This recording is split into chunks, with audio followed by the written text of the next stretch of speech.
Has been an interesting week of participation, interaction, experimentation and play, looking at virtual reality as a new immersive technology.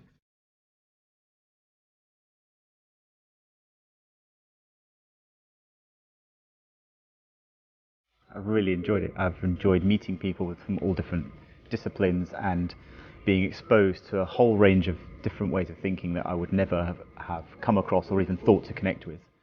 Labs like this are great to get people from different disciplines together, have them talk together on neutral ground, explain what it is they do, who they've seen, what's happening, and also sort of demystify the process a little bit, I think. So when I was invited to come to this event, I didn't know what VR even was, but I'm very interested in ways that I can develop my work. A really interesting dynamic. Age was important, gender was important, no demographic. And I think that's quite important to get a very diverse outcome. Yeah, I was really interested in the labs just by the diverse amount of people involved. I think collaborative processes, often facilitated by new technologies, whether it was the internet first of all, going all the way up to sort of today's augmented reality, has been one of the sort of main factors, I think, that's shaped these new generation of technologies. Betalab is the way things should be. It's a multidisciplinary approach, and I think we really need to start mixing things up. This time VR is kind of here to stay.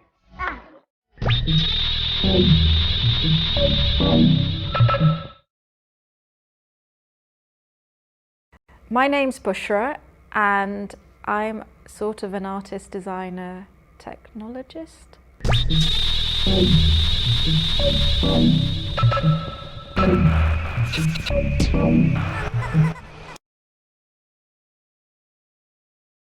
So today I presented Dark Matter, which is a science fiction fashion project.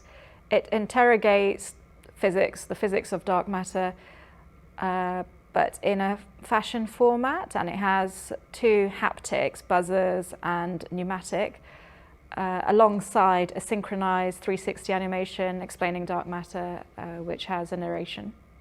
I also have been working on another sort of sciencey futuristic story as well called Alien Nascent, which I developed at the Politecnico di Milano and European Space Agency. And that one, again, the science around that is about what happens to our bodies in space, and in particular, we could possibly live a lot longer through the effect of space.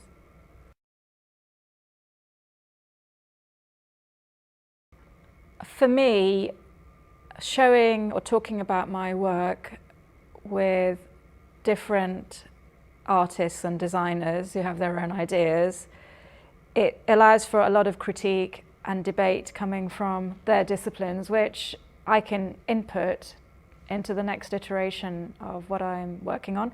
And also they're possible collaborators. I'm always trying to find a new way of developing my work.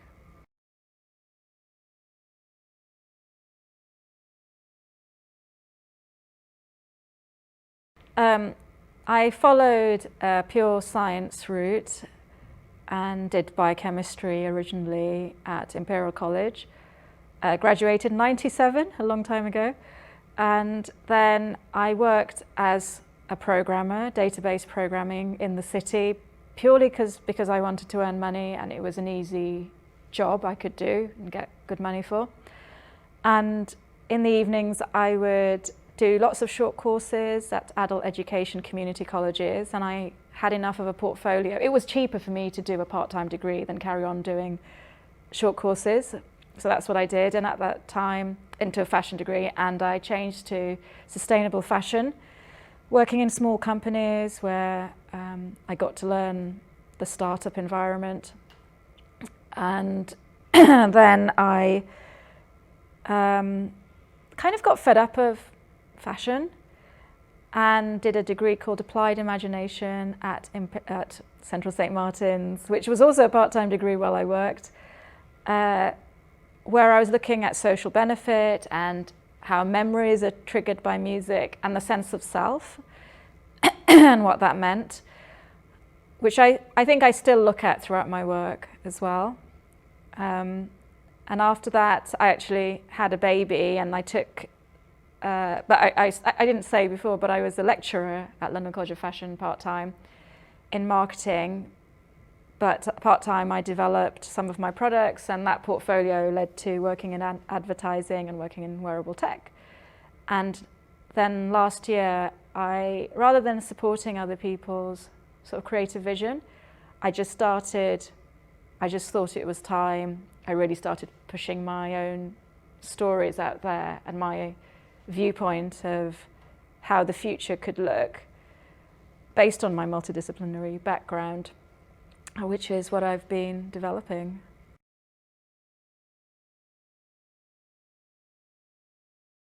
I think because in some ways in many ways I'm in a very privileged position. I'm in the Western culture, I'm qualified, I have lots of contacts. It's sort of my obligation to put myself out there.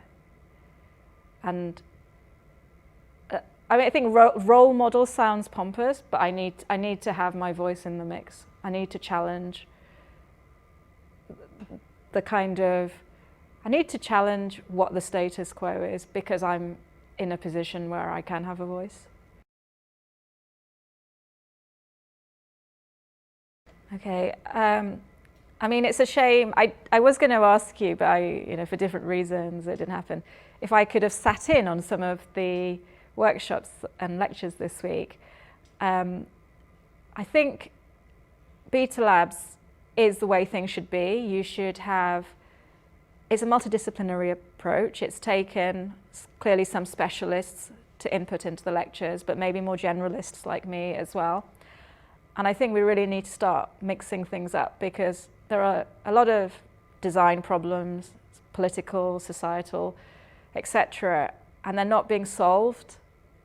And I think it's because there are too many boundaries between the disciplines. So in the future, more of this, but then maybe collaborative time and reflection time. So it's kind of maybe one intense week, and then it's spread out over a few months.